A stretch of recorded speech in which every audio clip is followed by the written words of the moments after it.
আল্লাহর পক্ষ থেকে নামাজের অর্ডার আসলো। নবীজি নিজেও নামাজ পড়েন, পরিবারের লোকদেরকেও নামাজ পড়তে বলেন, তার সাথী সঙ্গে সাহাবায়ে কেরামকেও নামাজ পড়তে বলেন। সবাইকে তিনি নামাজ পড়তে বলেন। সবাই নামাজ পড়ে, তিনি নিজেও নামাজ পড়েন। কেমন নামাজ পড়তেন? শুধু কি 5 ওয়াক্ত পড়েই শেষ করতেন? না, 5 ওয়াক্ত পড়েই শেষ করতেন না। আমরা তো 5 ওয়াক্তই পড়ি না। আল্লাহর নবী রাত্রিবেলায় এত লম্বা লম্বা দীর্ঘ নামাজ পড়তেন যে নবীজির পাও ফুলে যেত।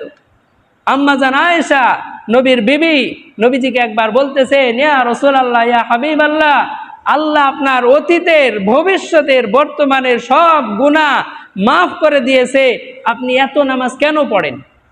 আমরা নাই গুনাহগার, মাপ চাবো, সেই জন্য নামাজ পড়ি, ঠিক আছে, কিন্তু আপনার তো সব মাপ, আপনি কেন নামাজ পড়েন? তখন নবীজি বলেন, আফালা আকুনা আবদান শাকুরা, ও আমার বিবি, তোমরা তো নামাজ পড়ো পাপ মোচনের জন্য। আমাকে আল্লাহ তাআলা যত নিয়ামত দান করেছেন, আশরাফুল মাখলুকাত বানিয়েছেন, নবীদের শ্রেষ্ঠ নবী বানিয়েছেন, এর কৃতজ্ঞতায় আমি কি নামাজ পড়ব না? এইগুলোর কৃতজ্ঞতা আদায় করার জন্যই তো আমার নামাজ পড়া উচিত।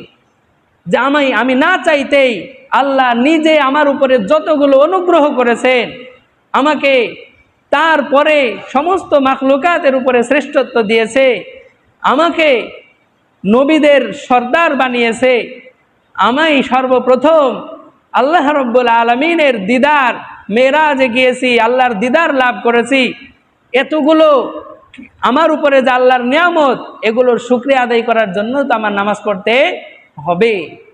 আমাদের উপরে আল্লাহর নিয়ামত নাই? আমরা আজকে মুসলমানের ঘরে জন্ম নিয়েছি, এটা কি আমাদের কোনো কৃতিত্ব? আল্লাহ তৌফিক দিয়েছে, তাই তো সম্ভব হয়েছে।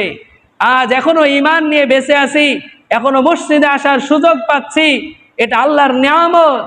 অদূর ভবিষ্যতে এমনও হতে পারে এই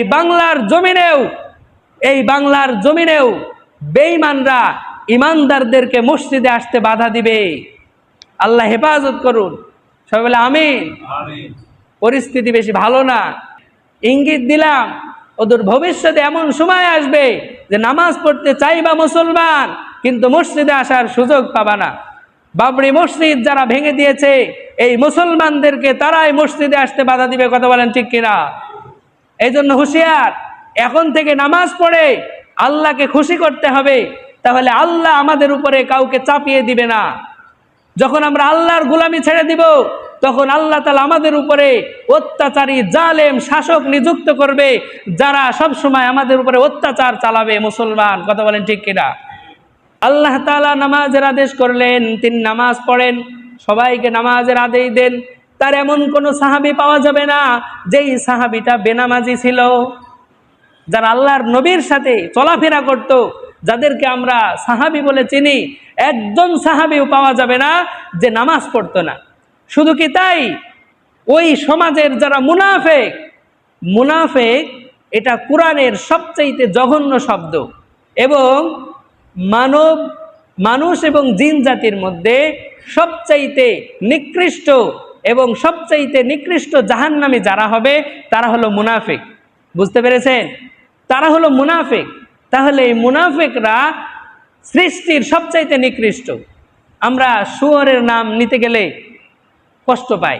শুয়োর, আগের যুগে মানুষ বলতো এর নাম নিলে ওযু নষ্ট হয়ে যায়। নষ্ট হয় না, কিন্তু এটা ঘৃণিত একটা প্রাণী। এই শুয়োর, তারও কিন্তু জাহান্নাম নাই, নিকৃষ্ট, কিন্তু জাহান্নাম নাই। কিন্তু মুনাফিক এটা এতটাই নিকৃষ্ট যে সবচাইতে নিকৃষ্ট জাহান্নামে তাদেরকে নিক্ষেপ করা হয়। তো আল্লাহর নবীর যুগে যারা সাহাবী, যারা ইমানদার মুসলমান, তারা তো নামাজ পড়তোই। এমনকি যারা মুনাফিক, মরার পরেই যারা জাহান্নামী হবে, তারা পর্যন্ত নামাজ বাদ দিত না। তারাও নামাজ বাদ দিত না।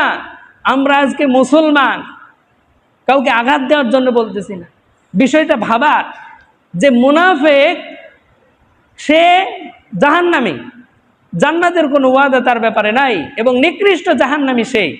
কিন্তু নবীর জামানায় সেও মানুষকে দেখানোর জন্য নামাজ পড়ত। মানুষকে দেখানোর জন্য কি করত? নামাজ পড়তো, কিন্তু আমরা এতটাই পাক্কা মুসলমান যে আমরা নামাজ না পড়লেও আমাদের ঈমান থাকে, আমরা নামাজ না পড়েও মুসলমান। এটা অনেক দুঃখজনক একটা বিষয় যে মুনাফিকরা পর্যন্ত নামাজ পড়তো। আমি সামনে আলোচনা করব যে তাদের নামাজের বিবরণ আল্লাহ কোরআনে দিয়েছেন। তারা নামাজ না পড়লে তো আর দিতেন না। মুনাফিকরা নামাজ পড়তো, কিন্তু আমরা মুসলমানরা নামাজ পড়ি না। তাহলে এখান থেকে আমাদেরকে একটা বুঝতে হবে যে আমি কেমন মুসলমান হলাম, যে মুনাফিক সেও নামাজ পড়ে, আমি তো মুমিন মুসলমান, আমি কেন নামাজ পড়ব না? আল্লাহর হাবিব সারা জীবন নামাজ পড়েছেন, তার পরিবারের লোকদেরকে নামাজের আদেশ করেছেন, সাথী সঙ্গীদেরকে নামাজের আদেশ করেছেন, গোটা রাষ্ট্রের মধ্যে নামাজ প্রতিষ্ঠিত করেছেন। এভাবেই চলতে চলতে নবীজির অন্তিম মুহূর্ত, জীবনের শেষ সময়ে মৃত্যুর 1 সপ্তাহ আগে নবীজি বুধবার মাগরিবের নামাজ সাহাবায়ে কেরামকে নিয়ে জামাতের সাথে পড়েছেন। সর্বশেষ মাগরিবের নামাজ তিনি পড়িয়েছেন। পড়ানোর পরে বাড়ি ফিরে গেছে। কোথায় গিয়েছেন? বাড়িতে গিয়েছে। বাড়িতে যাওয়ার পরে রসুল প্রচণ্ড অসুস্থ হয়ে পড়েছে, জ্বর এসেছে, প্রচণ্ড জ্বর। তিনি বারবার বেহুশ হয়ে পড়ে যাচ্ছেন। যখনই হুঁশ ফিরে পাচ্ছেন তখন জিজ্ঞাসা করছেন যে নামাজের কি অবস্থা, আমি নামাজ পড়তে যাব, আমার সাহাবায়ে কেরামরা কি করছে? তখন নবীজিকে বলা হলো যে আপনার সাহাবীরা মসজিদে আপনার অপেক্ষায় বসে আছে। তখন নবীজি বললেন ওজুর পানি দাও। তাকে পানি দেওয়া হলো। তিনি ওজু করে নামাজ পড়তে রওনা হবেন, আবার বেহুশ হয়ে গেলেন, বেহুশ হয়ে পড়ে গেলেন, আবার হুঁশ ফিরে পেলেন। এভাবে 3 বার তিনি নামাজের জন্য ওযু করলেন আর বেহুশ হয়ে গেলেন, এত প্রচণ্ড অসুস্থ। তারপরেও নবীজি নামাজের কথা ভুলতেছেন না।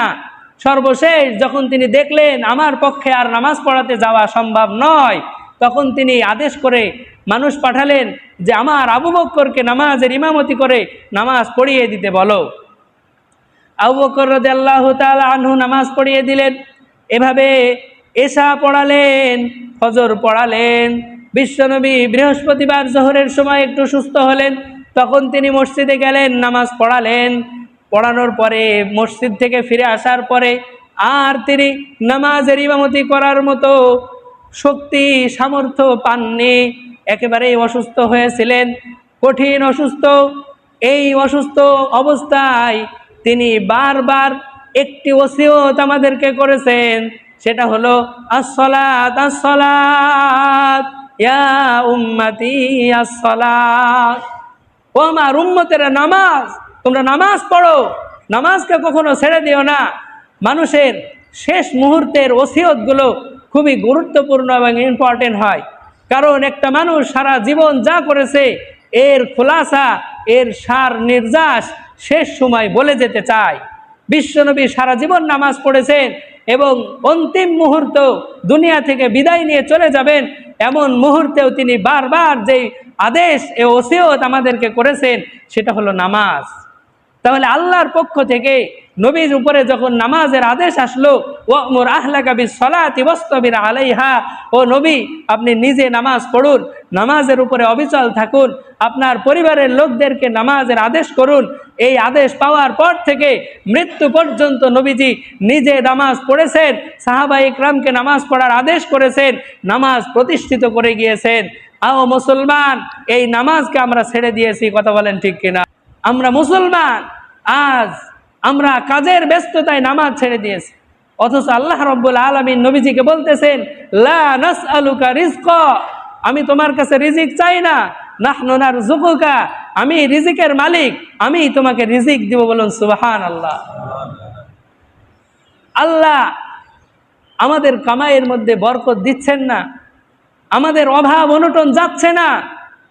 আগে মানুষের অল্প টাকা ছিল, আবাদ জমিতে একবার হতো, এখন 3 বার হয়।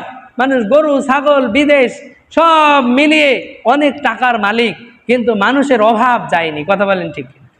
অভাব যাচ্ছে না, কারণ এই অভাব তো আল্লাহ অন্তর থেকে দূর করবে। আল্লাহর সাথে নাফরমানি করে দুনিয়ার সম্পদ নিয়ে শান্তি পাওয়া কশ্চিনকালেও সম্ভব না। এই জন্য আমরা ভুল করছি, আমরা মনে করছি শুধু টাকা থাকলে শান্তি পেয়ে যাব। কিন্তু কশ্চিনকালে ওটা সম্ভব নয়। আল্লাহর আনুগত্যের মধ্যে রয়েছে প্রকৃত সুখ এবং শান্তি। সে